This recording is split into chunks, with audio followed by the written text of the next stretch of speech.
தூரத்துல அவளை பார்த்ததுமே என் மனசுக்குள்ள ஒரு விபரீதமான மூர்க்கமான எண்ணம் ஓட ஆரம்பிச்சது. உதட்டுல ஒரு குரூரமான புன்னகையோட என் வண்டியை அவளுக்கு நேரா திருப்பினேன். அவளை நெருங்க நெருங்க வாணியோட முகத்துல இருந்த அந்த மிரட்சியை என்னால ரொம்ப தெளிவா பார்க்க முடிஞ்சது. அவளுக்கு ரொம்ப பக்கத்துல வண்டியை கொண்டு போய் சடன் பிரேக் போட்டு நிறுத்தினேன். அந்த சத்தத்துல வாணி நிஜமாவே அதிர்ந்து போய் ஒரு அடி பின்னாடி நகர்ந்தாள். கை கால் எல்லாம் லேசா நடுங்க என்னை ஒரு மாதிரி பயத்தோட பார்த்தாள். எங்கம்மா போற? நான் கொஞ்சம் கடுமையான குரல்லையே கேட்டேன். ஸ்கூலுக்கு. அவ உதடுகள் நடுங்கிக்கிட்டே பதில் சொல்லுச்சு. வா, நான் கொண்டு போய் விடுறேன். வேணாம் அண்ணா, நான் நடந்தே போய்க்கிறேன். நீ நடந்து போனா அரை மணி நேரம் ஆகுமே. வா, நான் ஒரு 5 நிமிஷத்துல விட்டுடுறேன். பரவாயில்லை, நான் பொறுமையாவே நடந்தே போயிடுறேன். அவ குரல்ல இருந்த அந்த தவிப்பு எனக்கு நல்லாவே புரிஞ்சது. ஆனா அவளை விடக்கூடாதுங்கிற அந்த பிடிவாதம் என்னை ஆட்கொண்டிருந்தது. வண்டில ஏறு. இப்போ என் குரல் நிஜமாவே உக்கிரமா மாறிடுச்சு. இல்லை, ஏறுன்னு சொல்றேன்ல, ஏறு. நான் கண்களை உருட்டி கத்துனதும் வாணி அப்படியே பதறிப்போனாள். வேற வழியில்லாம அமைதியா உடம்பு நடுங்கியபடியே வந்து பைக்கின் பின்னாடி ஏறி உட்கார்ந்தாள். நான் ஒரு யூ-டர்ன் போட்டு வண்டியை திருப்பினேன். அவ ஸ்கூல் இருக்கிற திசையை நோக்கி வண்டி போய்கிட்டு இருந்துச்சு. பின்னாடி திரும்பி பார்க்காமலேயே வண்டில சரியா புடிச்சு உட்காரு அப்படின்னு சொன்னேன். அவ ரொம்பவும் தயங்கி விலகியே உட்கார்ந்திருந்தாள். அவளோட அந்த பயம் கலந்த மௌனம் எனக்குள்ள ஒரு விசித்திரமான அதிகார போதையை கொடுத்துச்சு. கொஞ்ச தூரம் போனதும் நான் மெயின் ரோட்ல இருந்து விலகி மரங்கள் அடர்ந்திருந்த அந்த குறுக்கு வழியில வண்டியை திருப்பினேன். அங்க இருந்த அந்த பழைய பார்க் வந்ததும் வண்டியை நிறுத்தினேன். என்ன அண்ணா, இங்க ஸ்டாப் பண்ணிட்டீங்க? வாணி ரொம்பவும் குழப்பத்தோட அதே சமயம் ஒரு பெரிய பயத்தோட வண்டியில இருந்து இறங்கினாள். நான் வண்டிக்கு ஸ்டாண்ட் போட்டுட்டு அவளை நிமிர்ந்து பார்த்தேன். கொஞ்ச நேரம் பார்க்குக்குள்ள உட்கார்ந்து பேசிட்டு போலாம். இந்த வார்த்தையை கேட்டதும் வாணி பக் என்று அதிர்ந்தாள். அவ கண்களில் ஒரு அதீத பயம் பரவுனதை நான் பார்த்தேன். அவளோட அந்த சின்ன உடம்பு வெடவெடக்க ஆரம்பிச்சது. ரொம்பவும் நடுக்கமான குரல்ல ப்ளீஸ் அண்ணா, வேணாம் அப்படின்னு சொன்னாள். இங்க பாரு, நான் சொல்றதை நீ கேளு, புரிஞ்சதா? வா, பேசிட்டு போலாம். ப்ளீஸ் அண்ணா, ஸ்கூலுக்கு போகணும், லேட் ஆயிடும், என்னைய விட்டுருங்க. அவ நிஜமாவே கெஞ்ச ஆரம்பிச்சாள். 8 மணிக்குத்தானே ஸ்கூலு, அதுக்குள்ள உன்னை போய் விட்டுடுறேன். வா. நான் கொஞ்சம் கூட இரக்கமே இல்லாம அவளை பார்க்குள்ளே கூட்டிட்டு போனேன். அவளோட டோல்ல இருந்த ஸ்கூல் பேக்கை வாங்கி ஓரமா வச்சுட்டு அவளை ஒரு சிமெண்ட் பெஞ்ச்ல உட்கார வச்சேன். வாணிக்கு என்ன நடக்குதுன்னே புரியல. அவ முகத்துல ஒரு குழந்தைத்தனமான பயம், தவிப்பு எல்லாமே இருந்துச்சு. எவ்வளோ இன்னோசென்ட்டா இருக்கா. இவளை போய் நான் இப்படி மிரட்டுறேனேன்னு ஒரு செகண்ட் எனக்கு தோணுச்சு. ஆனா அந்த அதிகார வெறி என்னை அடக்கவிடல. அவ அமைதியா பயந்து போய் உட்கார்ந்திருக்க நான் என் பேண்ட் பாக்கெட்டுல இருந்து செல்போனை எடுத்தேன். நேத்து ஒரு வீடியோ எடுத்தேன், பாக்குறியா? நான் ரொம்ப கேஷுவலா கேட்டேன். வேணாம், அவ அவசரமாக ஒரு உள்ளுணர்வோட சொன்னாள். சும்மா பாரு. பாரு. நான் அந்த வீடியோவை ப்ளே பண்ணி அவ முகத்துக்கு நேரா நீட்டினேன். அவ முகத்தை திருப்பிக்க முயன்றாள். ஆனா நான் அவளை பார்க்க வச்சேன். அந்த வீடியோவுல அவளோட அம்மா ஒருத்தரோட நெருக்கமாக பேசிட்டு இருக்கிறதும் அவங்க குடும்ப ரகசியங்கள் சம்பந்தமான சில விஷயங்களும் ரெக்கார்ட் ஆகி இருந்துச்சு. அதை பார்த்ததும் வாணியோட கண்கள்ல இருந்து தாரை தாரையா கண்ணீர் கொட்ட ஆரம்பிச்சது. இந்த வீடியோவை அப்படியே உன் ஸ்கூல்ல இருக்கிற எல்லாருக்கும் உன் பிரெண்ட்ஸ்குலாம் அனுப்புவமா? நான் செல்போன் பட்டனை தட்ட போக வாணி பதறி போனாள். ஐயையோ, வேணாம் அண்ணா, ப்ளீஸ் அண்ணா. இல்லை, சும்மா அனுப்பலாம், எல்லாரும் பார்க்கட்டும். உங்க ஸ்கூல்ல இது எவ்வளவு பெரிய பிரச்சனையாகும் தெரியுமா? ப்ளீஸ் அண்ணா, அனுப்பாதீங்க. நீங்க என்ன சொன்னாலும் நான் கேக்குறேன். அவ அழுகையும் தவிப்பும் உச்சத்துக்கு போயிடுச்சு. அந்த நிமிஷம் அவ கைகூப்பி என் முன்னாடி கெஞ்சினாள். உங்க காலை புடிச்சு கேட்டுக்குறேன் அண்ணா, அனுப்பாதீங்க ப்ளீஸ், எங்க குடும்ப மானமே போயிடும், ப்ளீஸ். நான் கொஞ்ச நேரம் அவளுடைய அந்த பரிதாபமான முகத்தையே பார்த்தேன். அவ மனசுக்குள்ள எவ்வளவு பெரிய ஒரு இடி விழுந்திருக்கும்னு எனக்கு புரிஞ்சது. செல்போனை பாக்கெட்டில் போட்டபடி சொன்னேன், இந்த பயம் உனக்கு எப்பவும் இருக்கணும். புரிஞ்சதா? நான் சொன்னதை யார்கிட்டயும் சொல்லக்கூடாது. சத்தியமா யார்கிட்டயும் சொல்ல மாட்டேன் அண்ணா. அவ விசும்பிக்கிட்டே சொன்னாள். சரி, கண்ண தொடச்சுக்கோ. வா, உன்னை ஸ்கூல்ல விட்டுடுறேன். அவ எதுவும் பேசல. அமைதியா தன் கண்ணீரை துடைச்சுக்கிட்டு ஒரு யந்திரம் மாதிரி எழுந்து வந்தாள். வண்டியில பின்னாடி உட்கார்ந்தப்போ அவங்க குடும்பத்தோட மானம் தன் கையில இருக்கிற அந்த பயம் அவளை முழுசா ஆட்கொண்டிருந்தது எனக்கு தெரிஞ்சது. அவளை ஸ்கூல்ல இறக்கி விட்டப்போ அவ திரும்பி கூட பார்க்கல. தலையை குனிஞ்சபடியே உள்ளே போனாள். இது நடந்தது இன்னைக்கு காலையில. ஆனா நேத்து ராத்திரி நடந்த விஷயம்தான் என்னை இந்த அளவுக்கு ஒரு அரக்கனா மாத்துச்சுன்னு சொல்லணும். நேத்து இரவு 10:00 மணி. காலிங் பெல் சத்தம் கேட்டு நான் போய் கதவை திறந்தேன். வாசல்ல வனஜா ஆண்டி நின்னுட்டு இருந்தாங்க. வனஜா ஆண்டி என் நண்பன் வாசுவோட அம்மா.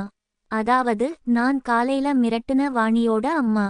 அவங்களை பார்த்ததும் எனக்குள்ள ஒரு பெரிய படபடப்பு தொத்திக்கிச்சு. அவங்க முகத்துல ஒரு கடுமையான கோபம். என்னை எதுவும் பேச விடாம வேகமா உள்ளே நுழைஞ்சு கதவை படார்னு சாத்தினாங்க. ஈ, என்ன ஆண்டி இந்த நேரத்துல? நான் தயங்கி தயங்கி கேட்டேன். ஏன் வரக்கூடாதா? அவங்க குரல் வெட்டு 1 துண்டு 2ன்னு இருந்துச்சு. அதுக்கில்லை, வாசுவுக்கு தெரிஞ்சுடுச்சுன்னா பிரச்சனை ஆகுமேன்னு. அவன் இன்னைக்கு நைட் வீட்டுக்கு வரமாட்டான். அதான் தைரியமா வந்தேன். உன்கிட்ட ஒரு முக்கியமான விஷயம் பேசணும். வா சொல்லிக்கிட்டே அவங்க ஹால் சோபாவுல போய் கம்பீரமா உட்கார்ந்தாங்க. எனக்குள்ள பயம் கொஞ்சம் கொஞ்சமா அதிகமாக ஆரம்பிச்சது. என்ன விஷயம் தெரிஞ்சுருச்சு? ஏதோ பெரிய தப்பு நடந்துருச்சுன்னு மட்டும் என் உள்ளுணர்வு சொல்லிக்கிட்டே இருந்துச்சு. உன் செல்போன் எங்க? அவங்க அதட்டலா கேட்டாங்க. அதோ அங்க இருக்கு. அவங்க அதை எடுத்துக்கிட்டு என்னை நேருக்கு நேரா பார்த்தாங்க. என் பையனுக்கு ஒரு போன் போட்டு என் மருமகளும் அவனோட பெஸ்ட் ஃப்ரெண்டான நீயும் சேர்ந்து என்னென்ன துரோகம் பண்றீங்கன்னு சொல்லிடவா? அவங்க ரொம்ப கேஷுவலா ஆனா ஒவ்வொரு வார்த்தையா அழுத்திச் சொன்னதும் நான் அப்படியே வெலவெலத்து போனேன்.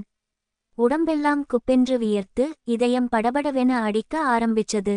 வாசுவோட மனைவியான வசுந்தராவுக்கும் எனக்கும் இருக்கிற அந்த ரகசிய உறவு இவங்களுக்கு எப்படி தெரிஞ்சது? ஐயையோ, என்ன ஆண்டி நீங்க என்ன பேசுறீங்கன்னே புரியலையே. நான் நடிக்க முயற்சி பண்ணேன். இங்க பாரு, இந்த நடிக்கிற வேலைலாம் என்கிட்ட வச்சுக்காத. அவ பம்மி பம்மி உன் வீட்டுல நுழையுறதை நான் பல தடவை பார்த்துட்டேன். என் பையன் உனக்கு எவ்வளவு ஹெல்ப் பண்ணியிருக்கான். நீ இன்னைக்கு இந்த நிலைமையில இருக்கிறதுக்கு காரணமே அவன்தான். ஆனா நீ அவனுக்கே துரோகம் பண்றியா? அவனுக்கு மட்டும் இந்த விஷயம் தெரிஞ்சா என்ன நடக்கும்னு தெரியுமா? கொன்னே போட்டுருவான். என் வாய் தானா முணுமுணுத்தது. ஆமா, உன்னையும் அவளையும் சும்மா விடமாட்டான்.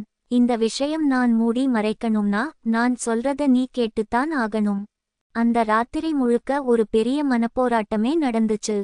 அவங்க என்னை மிரட்டுனாங்க. அவங்க குடும்பத்துல நடக்குற சின்ன சின்ன விஷயங்களுக்கு என்னை ஒரு பகடைக்காயா பயன்படுத்த நினைச்சாங்க. எனக்கும் வசுந்தராவுக்கும் இருக்கிற அந்த ரகசியத்தை வச்சு என் கழுத்துல ஒரு கத்தியை வச்ச மாதிரி என்னைய மிரட்டி சம்மதிக்க வச்சாங்க. அந்த ரூம்குள்ள இருந்த காத்து கூட எனக்கு மூச்சு முட்டுற மாதிரி இருந்துச்சு.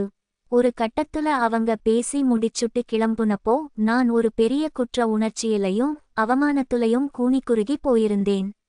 என்னை காப்பாத்திக்க நான் அவங்க பொன்னான வாணியை மிரட்ட முடிவு பண்ணது அந்த இருட்டுலதான். நேத்து மாலை 5:00 மணி. நான் என் வீட்டு பால்கனியில நின்னுட்டு இருந்தேன். ஒரு கையில காபி, மனசு முழுக்க ஒரு இனம் புரியாத வெறுமை. அப்போதான் தூரத்துல வசுந்தரா நடந்து வர்றது தெரிஞ்சது. ஆபீஸ் முடிஞ்சு களைப்பா வந்துகிட்டு இருந்தாள். அவளை பார்த்ததும் எனக்குள்ள இருந்த அந்த குற்ற உணர்ச்சி எல்லாம் மறைஞ்சு எப்படி இவளை என் கண்ட்ரோல்குள்ள வச்சுக்கிறதுங்கிற சுயநலம் மேலோங்குச்சு. அவ என் வீட்டை கிராஸ் பண்ணப்போ நான் அவளை கூப்பிட்டேன். அவ திரும்பி பார்த்ததும் அவ முகத்துல ஒரு பெரிய கலவரம் வந்துச்சு. அவங்க அத்தை வனஜா எங்கயாச்சும் பாத்துருவாங்களோங்குற பயம் அவ கண்ணுல அப்பட்டமா தெரிஞ்சது. உள்ள வா, கொஞ்சம் பேசணும். நான் அதிகாரமா சொன்னேன். வேலை இருக்குங்க, நான் அப்புறம் வர்றேனே, அவ கெஞ்சும் குரல்ல சொன்னாள். நான் கூப்பிடுறேன்ல. உள்ள வா. அவ பயந்துகிட்டே சுத்தி முத்தி பார்த்துட்டு மெதுவா என் வீட்டு கேட்டை திறந்து உள்ளே வந்தாள். வாசல்லையே நின்னுக்கிட்டு, ஐயோ, நேரமே சரியில்லை. அத்தை தூரத்துல நின்னுட்டு இருந்தாங்க. நான் உள்ள நுழையுறதை பாத்துருப்பாங்களோன்னு பயமா இருக்கு என்று புலம்பினாள். அதெல்லாம் பாத்திருக்க மாட்டாங்க. நீ ரொம்ப கவலைப்படாத. நான் அவளை சமாதானப்படுத்தாம மேலும் பயமுறுத்த ஆரம்பிச்சேன். இந்த பாரு, எனக்கு உன் மேல ரொம்ப சந்தேகம் வருது. நீ என்கிட்டயே எதையோ மறைக்கிற மாதிரி தோணுது. நம்ம விஷயத்தை பத்தி நான் வாசுகிட்ட சொல்லிடட்டுமா? இந்த வார்த்தையை கேட்டதும் அவ அப்படியே உடைஞ்சு போனாள். அவளுக்கு நல்லாவே தெரியும் இந்த விஷயம் வெளியே தெரிஞ்சா அவ வாழ்க்கை என்ன ஆகும்னு. ப்ளீஸ்ங்க, நான் என்ன தப்பு பண்ணேன்? ஏன் என்னை இப்படி சித்திரவதை பண்றீங்க? நான் ஏற்கனவே குற்ற உணர்ச்சியில செத்துக்கிட்டு இருக்கேன். ஆபீஸ் முடிஞ்சு வரப்போ உடம்பும் மனசும் ரொம்ப டயர்டா இருக்கு. தயவு செஞ்சு என்னை விட்டுருங்க. அவ கண்கள்ல கண்ணீர் முட்டிக்கிட்டு வந்துச்சு. நான் சுவரோரமா அவளை தள்ளி ரொம்ப நெருக்கமா நின்னு மிரட்ட ஆரம்பிச்சேன். அந்த போட்டோ மெசேஜ் எல்லாம் உன் ஆபீஸ்ல இருக்கிறவங்களுக்கும் உன் புருஷனுக்கும் அனுப்பிட்டா என்ன ஆகும்னு யோசிச்சு பாரு. அவ அப்படியே செவுத்தோட செவுரா சாய்ஞ்சு முகத்தை மூடிக்கிட்டு சத்தம் போட்டு அழ ஆரம்பிச்சாள். ஐயோ, தயவு செஞ்சு அப்படி மட்டும் பண்ணிடாதீங்க. எங்க குடும்ப மானமே போயிடும். நான் அப்புறம் தூக்குலதான் தொங்கணும். நான் நீங்க சொல்றதெல்லாம் கேக்குறேன். சத்தியமா என்ன விட்டுருங்க. அவ அந்த சுவரோரமா நின்னு துடிச்ச துடிப்பு, அவளோட கண்ணீர், அந்த அவமானம், இதையெல்லாம் பார்க்கும்போது எனக்குள்ள ஒரு கசப்பான வெற்றி உணர்வு இருந்துச்சு. ஒரு குடும்பத்தையே என் ஒரு சின்ன ரகசியத்தால பயத்தால எவ்வளோ தூரம் ஆட்டி படைக்க முடியுதுன்னு நினைக்கும்போது எனக்கே என் மேல ஒரு அருவருப்பு வந்துச்சு. ஆனா அந்த நிமிஷம் அவளை என்னோட முழு கட்டுப்பாட்டுல கொண்டு வந்துட்டேன்குற அந்த ஈகோ என்னை முழுசா ஆக்கிரமிச்சிருந்துச்சு.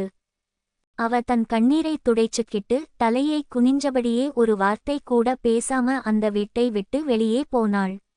அவ போன பிறகு அந்த ரூம்ல அவளோட பயமும் அவமானமும் மட்டும் காத்துல கலந்து நின்ன மாதிரி ஒரு பீலிங். இந்த 3 முகங்களும் மிரட்சியோட நின்ன வாணி, அதிகாரத்தோட என்னை மிரட்டுன வனஜா, பயத்துல செத்துப்போன வசுந்தரா, எல்லாமே என்னோட வாழ்க்கையில நான் செஞ்சுக்கிட்டு இருக்கிற கேவலமான தவறுகளோட சாட்சிகளா என் மனசுல அப்படியே பதிஞ்சு போச்சு. இதை நினைக்கும்போதெல்லாம் ஒரு மனுஷன் எந்த அளவுக்கு கீழிறங்கி போக முடியும்னு எனக்கே பயமா இருக்கு.